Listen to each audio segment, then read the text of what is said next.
Hello everyone and welcome back to Chemical Engineering Economics and Project Management class from the Chemical Engineering Undergraduate Program at ITB. We are in module number 8 which is titled Engineering Economic Analysis Part 4. Selamat bergabung kembali di kuliah Ekonomi dan Manajemen Proyek Teknik Kimia dari Program Studi Sarjana Teknik Kimia ITB. Kita sekarang berada di modul 8 dengan judul Analisis Ekonomi Teknik bagian keempat. And in this fourth segment of module number 8, we will introduce you to what is called a cost-benefit analysis. Dalam segmen 8.4 ini, kami akan memperkenalkan kepada Anda mengenai metode analisis cost to benefit, atau kalau diterjemahkan menjadi bahasa Indonesia adalah analisis biaya manfaat. So what is cost benefit analysis? CBA, that's the abbreviation for cost benefit analysis, estimates the monetary equivalence, or we call it the valuation, of all costs and benefits components related to the society in which a project will be implemented. And this analysis is usually applied for projects that are implemented for public interests, okay, rather than the financial gain of an enterprise, which we have seen in previous segments. Examples of projects that are suitable for CBA include civil infrastructures like this renewable energy installation here, environmental protection, and so on. The major challenge is that some of cost and benefit components are not that easy to evaluate. Actually, some of them are very, very difficult to evaluate. Another challenge is to determine the scope, or as we call it in chemical engineering, the control volume of the analysis. Ya, jadi apa yang disebut dengan analisis biaya manfaat, yang sering disingkat dengan CBA, ya, Cost to Benefit Analysis.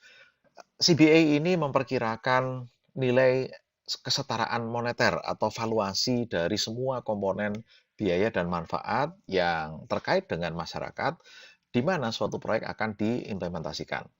Nah, dari namanya mungkin sudah kebayang bahwa analisis CBA ini lebih cocok untuk proyek-proyek yang sifatnya diperlukan sebagai layanan publik, ya, proyek-proyek investasi untuk masyarakat ketimbang untuk keuntungan finansial dari suatu perusahaan.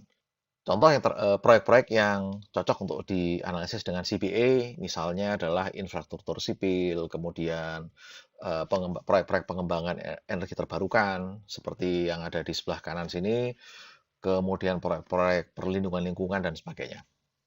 Tantangan utama dalam CBA adalah bahwa tidak semua komponen biaya dan manfaat itu mudah untuk dievaluasi. Bahkan sebetulnya beberapa komponen itu sangat-sangat susah untuk dievaluasi. Intinya dikonversi menjadi nilai moneter, menjadi nilai rupiah, ya. Kemudian tantangan berat yang lainnya adalah menentukan scope, lingkup, atau kalau dalam bahasa kita di teknik kimia adalah kontrol volume dari analisis CBA ini. Mau seberapa besar, apakah lingkupnya satu desa, satu kelurahan, satu RT, satu RW, satu kota, atau bahkan sampai satu negara, atau bahkan global, lintas negara juga bisa. So some principles of CBA, again, this segment is only gives you a very, very brief introduction on cost to benefit analysis. So principle number 1, there has to be a common measure for all cost and benefit components. And the easiest measure is, of course, the monetary unit.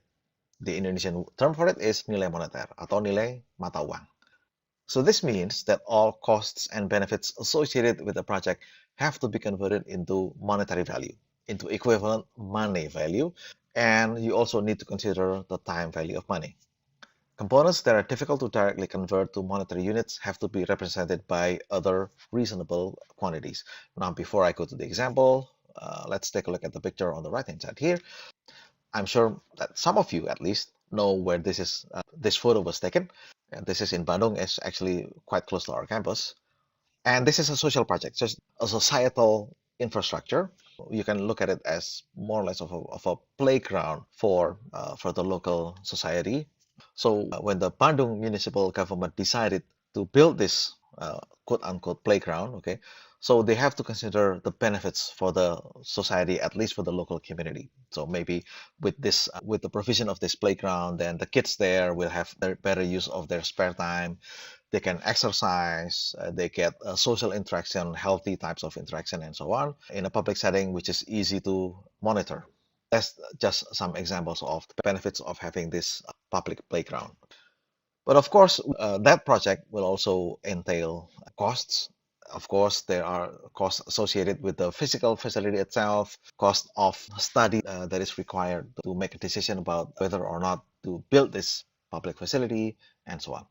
And of course, when you have local community playing there, you also run the risk of actually causing traffic jams. Yeah, if to a certain extent, actually it could slow down the local traffic in the area actually. So all of these have to be considered as cost components. And you have to define the control volume. So the scope of analysis of this public infrastructure have to be very clear. Is it sufficient to study the impact on a village or RT level or RW level or even the entire city of Bandung, for example? Oke, jadi prinsip-prinsip dari analisis biaya manfaat. Yang pertama adalah harus ada ukuran yang sama untuk semua komponen cost dan benefit tadi. Nah, dalam hal demikian, maka ukuran yang paling mudah tentu saja adalah satuan moneter atau setara dengan satuan nilai uang, nilai mata uang. Ini artinya semua komponen-komponen biaya dan manfaat yang terkait dengan proyek tersebut harus dikonversi menjadi nilai rupiah atau nilai dolar. Dan tentu saja juga harus mempertimbangkan nilai waktu dari uang. Komponen-komponen yang sulit untuk diuangkan secara langsung itu harus diwakili oleh komponen-komponen lain yang lebih mudah dikonversi menjadi nilai uang. Ini ada satu contoh, ini adalah fasilitas yang ada di dekat sekali dengan kampus kita ya. Ruang bermain bagi publik begitu ya, ruang berinteraksi bagi publik. Kemudian pada saat pemerintah Kota Bandung memutuskan untuk membangun proyek ini, maka tentu saja mereka harus mempertimbangkan manfaat-manfaatnya bagi masyarakat, terutama bagi komunitas di sekitar tempat ini apa. Ada tempat bermain, jadi masyarakat bisa berolahraga, anak-anak muda di sana bisa berolahraga, mereka bisa berinteraksi sosial secara sehat, dalam lingkungan yang bisa diawasi dengan mudah, dan sebagainya. Kemudian biayanya juga harus diperhitungkan. Tentu saja ada biaya yang terkait dengan konstruksi fisik dari fasilitas tersebut. Kemudian misalkan kerumunannya besar sekali, maka mungkin malah bisa menyebabkan kemacetan lalu lintas atau terganggunya kelancaran lalu lintas di sekitar tempat ini. Dan seterusnya. Jadi ada berbagai hal yang harus diperhitungkan sebagai manfaat maupun sebagai biaya yang terkait dengan proyek tersebut. Dan tentunya pemerintah Kota Bandung juga harus memperhitungkan lingkup dari analisisnya, apakah cukup RT setempat, kelurahan setempat, atau harus sampai lingkup kecamatan, atau bahkan seluruh kota harus diperhitungkan dampaknya. So, this is another example that tells you that evaluating cost and benefit components can actually be very, very difficult. And determining the scope of your analysis can also be very difficult. As you can see, this is the Abadi Masela gas field, which is located very close to the international border between Indonesia and Australia. And as you might have already read the news on this project, it has not been going very well. In fact, no construction has been carried out until now, and there are some very, very significant technical difficulties, especially when deciding between offshore and onshore gas liquefaction. So this is a very, very difficult project in terms of cost to benefit analysis. Contoh yang berikutnya, ini ingin memberikan kesan kepada Anda betapa memvaluasi ya, komponen-komponen biaya dan manfaat tadi bisa sangat susah tergantung dari proyeknya. Ini adalah proyek Abadi Masela, mungkin Anda sudah pernah membaca berita-beritanya bahwa proyek ini memang susah sekali majunya. Sampai sekarang pun juga belum dilakukan konstruksi yang signifikan, ya, masih dalam sebatas kajian-kajian begitu. Dan itu disebabkan adanya beberapa kendala teknis maupun kendala ekonomi sosial yang sangat berat yang menghadapi proyek ini. Salah satunya adalah memutuskan apakah pencairan LNG-nya dilakukan secara offshore atau onshore. Kalau onshore mau dibawa kemana? Misalkan mau dibawa ke sini, misalkan mau dibawa ke Pulau Saum lagi misalnya. Nah, apa alasannya dibawa ke sana?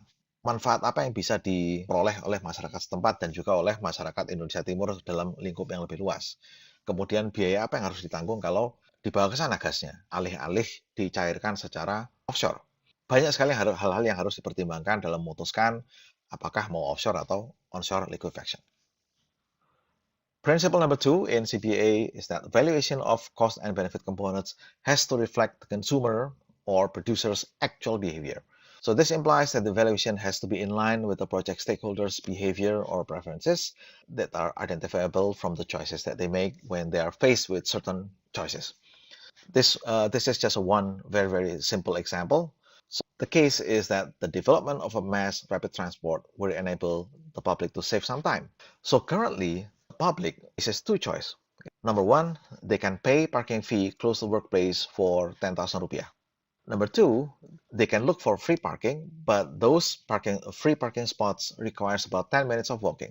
So if the public actually prefers to pay more, this implies that they value their time, more than 1,000 rupiah per minute. So 1,000 would be 10,000 rupiah divided by 10 minutes of walking. But if the public does not indicate any preference, then the valuation of time based on their values is 1,000 rupiah per minute. So one of the greatest challenges in CBA is to identify these choices and preference patterns from the project stakeholders. Prinsip kedua dari analisis biaya manfaat adalah bahwa valuasi dari komponen-komponen biaya dan manfaat harus mencerminkan perilaku dari orang-orang atau segmen-segmen masyarakat yang terlibat dengan proyek tersebut. Ini artinya bahwa valuasi tadi harus selaras dengan perilaku masyarakat.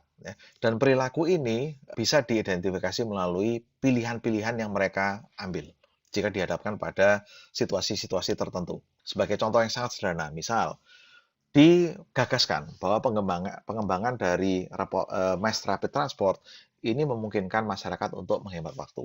Sekarang, sebelum proyek itu dikembangkan, pilihannya ada dua. Yang pertama adalah masyarakat bisa membayar uang parkir ya untuk mendapatkan tempat yang dekat dengan tempat kerja mereka sejumlah Rp10.000.